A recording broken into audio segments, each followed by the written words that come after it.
Fluminense e Borussia Dortmund se enfrentam no Mundial de Clubes. Então, bora comparar as histórias dessas equipes e bora começar pelo cenário continental. O Fluminense levou a Libertadores uma vez, enquanto o Borussia faturou a Champions uma. A Recopa Sul-Americana, o Tricolor levou também uma vez. A Recopa da UEFA, o Borussia também levou uma vez. O Flu nunca foi campeão mundial.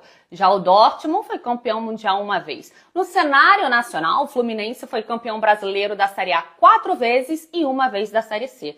O Dortmund faturou a Bundesliga 8 vezes. Também já foi rebaixado uma vez. A Copa do Brasil, o Fluminense tem uma conquista.